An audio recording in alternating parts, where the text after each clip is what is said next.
My life has been just a microcosm of many different things. I feel as though I've been given so many wonderful gifts. And like at Christmas time, you open each and every gift and you look inside and you see what's there. And you try to live up to your fullest potential. So during my lifetime, I've been a radio announcer, I've been a talent agent, a talent manager, I've been a model, a voiceover announcer, and an actress. I've been a fashion coordinator. I've done so many wonderful and interesting things. And I guess one of my greatest business achievements is that I took my last $50 and stopped at an office supply store and started my company, The Talent Express, back in 1991. And now we are ranked out of probably, maybe 2 million companies globally. We're ranked always in the top 1,000. So I would say that I've done a good job, and we represent people who are actors, actresses, voiceover announcers, models. Some children, we're building up our children's department and our theatrical department. We've got a girl right now who's on Broadway in Book of Mormon. She did the national tour of Book of Mormon for 3 years. Our achievements are, these people make me proud every day. They are wonderfully talented people, and they live up to their commitment for their own dreams, and they help the company to thrive as well. You know, it's one of those things where you just don't stop. Your mind is constantly working on the next thing.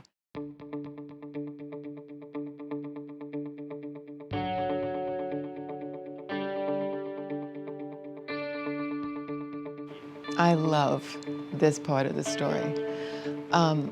My aunt, who was Joseph Rainey's daughter, used to come and visit my grandma,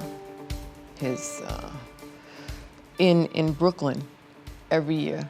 She was from Massachusetts. She was actually the first accredited Black school teacher in the state of Massachusetts, another first in our family. We're full of them. It's what we do. We live to strive and succeed. So when she would come to Brooklyn every year, my dad would take me to visit her over at my grandma's house. So every year she would pull me onto her lap and she would talk to me about her dad, the Congressman. Of course, at 3 years old, I had no concept of what that meant, but I could feel how much it meant to her. It came across, it was palpable. As I'm sitting on her lap and she's telling me these stories, I'm feeling like, this is something that's really, really important. And over the years, as it went on, I began to understand what it was that she was telling me. And it became part of me and part of my drive to succeed, because every time at the end of her telling me these stories, she would say, Lorna, you're going to be the one to tell his story. You're going to be the one to drive his legacy forward and tell everyone what his accomplishments were. So obviously this was ingrained in me from a young age. And although my path may have, been diverted a few times, it was always there because she planted that seed. And that's one thing I want to say is, as parents, as mentors, as teachers, you are capable of planting that seed within the young mind. And that seed one day will flourish and grow because they've heard it, they begin to understand it, and then they start to grow into it, and it becomes part of them.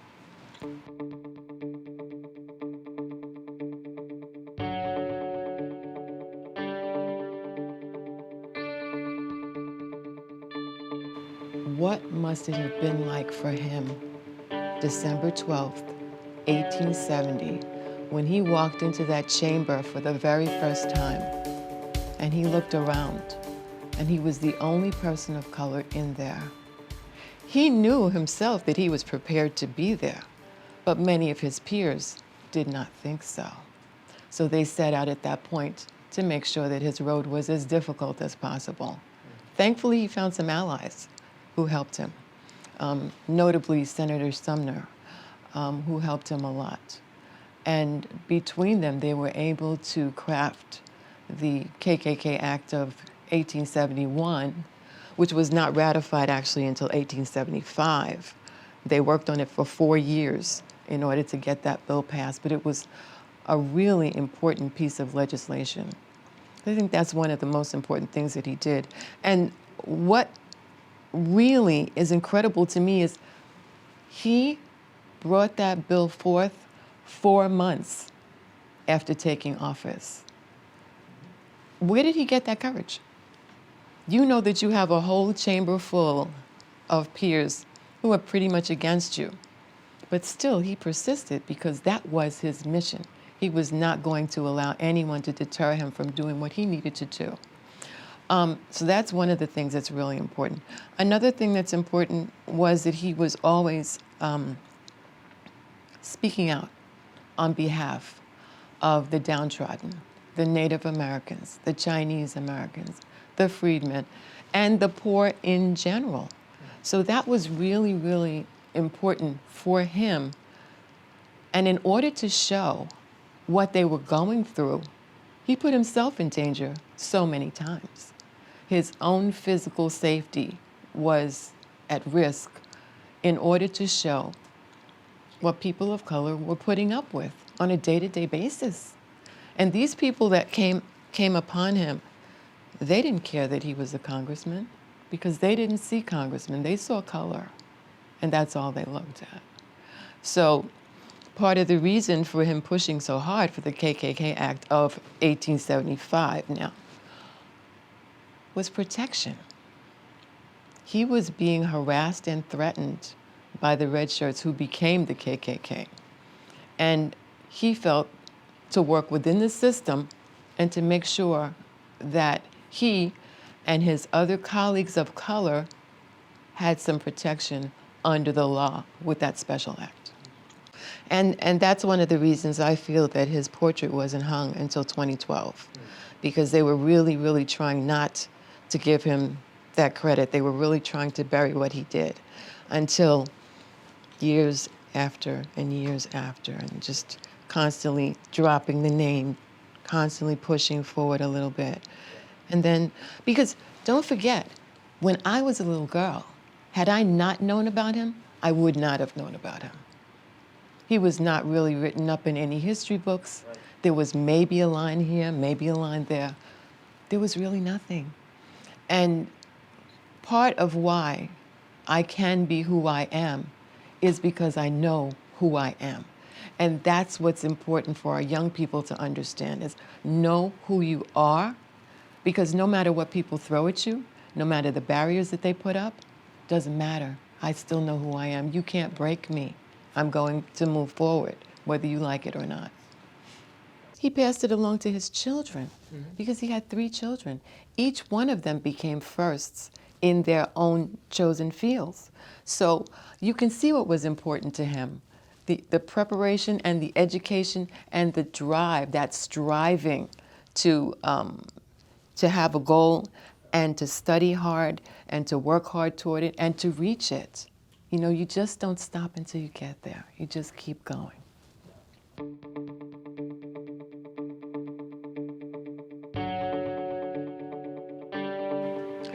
Well, overall, I would say don't shrink from a fight. You know, if you know who your enemies are, and even when you don't, even when some people surprise you and they turn out to be your enemies, you have to continue on the path that you think will lead you to where you want to be. So I think that's one thing.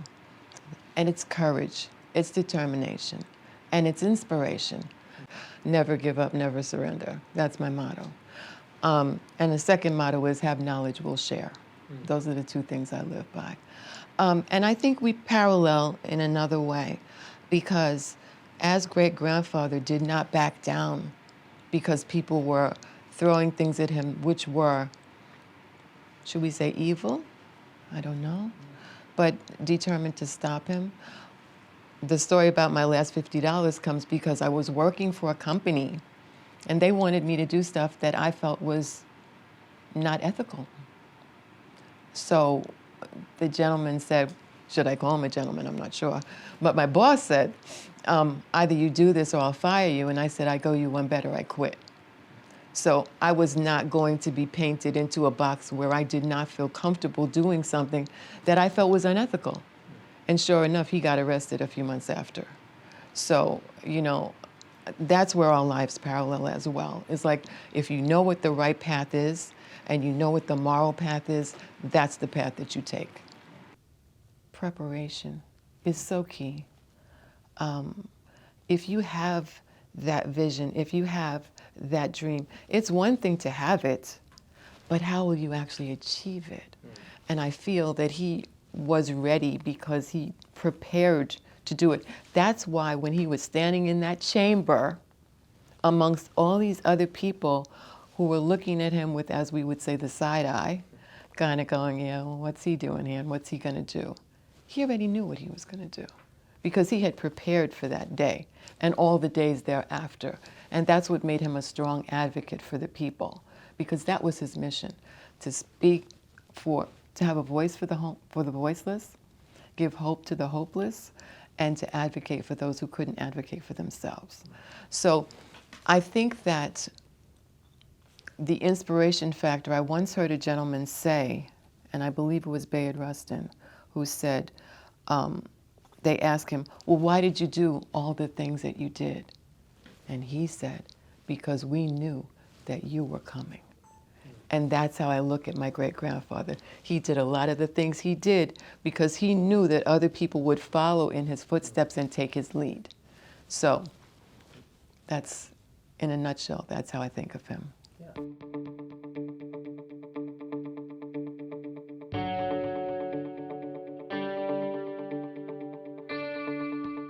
As we're talking about the next thing, we'd like to mention that we are going to be doing a documentary about his life, which is entitled Slave in the House. We can't wait to get started on this, and we know that the story that we tell is going to be not only historically accurate, but accurate from a personal standpoint of what I personally know about him. And that's the story that only I or only someone in the family can tell. People have asked me, well, aren't you afraid somebody else is going to do this story before you get? And I'm like, they could, but it wouldn't be accurate. And it certainly wouldn't be as multi-dimensional as the story that we're going to tell. I think the thing about Slave in the House is it's timeless. It doesn't matter if you see it this year or if you see it 10 years from now, because he's a historical figure. And his accomplishments will always be his accomplishments. And it just means that it'll continue to grow and more people will know about it. But the film itself, as well as his life story, are timeless. We are pitching it to several different entities right now that are all interested. So the moment they pull the trigger and say, let's go, we'll go. And probably from start to finish, it'll be about maybe 4.5 months, because a lot of the research work has already been completed. We know so much. The problem is going to be fitting it all in and deciding what to put in and what to leave out. So that's going to be our biggest issue, because there's just so much. I learn more every day, you know, even things that I thought I knew. I find out, oh, there was that too. Oh my God. Like the Enterprise Railroad. Did you know about that? There you go. Yeah. Yet another thing that he was involved in. So, like I said, there's going to be a lot that we have to decide what's important. How do we run this timeline in an accurate and informative and engaging manner so we don't lose people with the, you know, you don't want to bury people with facts. Right. Because sometimes too many facts, their minds start to spin. You want to have it in such a way that it's always engaging and entertaining, but yet informative at the same time.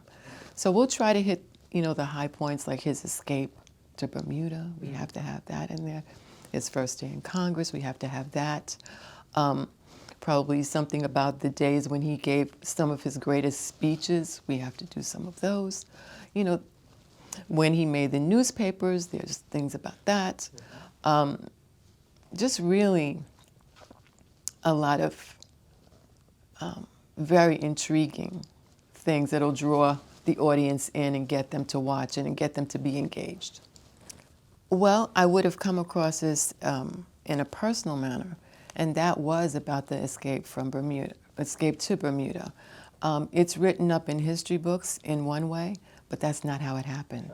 And we can't wait to share how it really happened in the film, because they talk about him escaping with Grandma Susan on a blockade runner. That's not how it happened at all. So we can't wait to share how it really did happen. So that's and it'll tug at your heartstrings, believe me. That moment will get you. And I think also people will be really intrigued by his diary, you know, the things that he wrote in his diary. One of the things that struck me was that Bermuda had outlawed slavery, I believe, 30 years before he got there. That's why they chose that place for him to go to escape to. And one of the things that I read in the diary was that on the anniversary of the date of the abolition of slavery, he was expecting there to be jubilation and dancing in the streets and parties and people just, you know, being wild and happy. He said there was nothing. And he was shocked because here he had a life of which began in slavery and lived the first 10 years of his life in slavery, and even so had been conscripted into the Confederate Army in spite of being a free man. Yeah. And here he couldn't understand why the Bermudans weren't jumping up and down on the anniversary of the day of their freedom. And I guess they were just like, this is how it's supposed to be. This is the life we live. We're supposed to be free.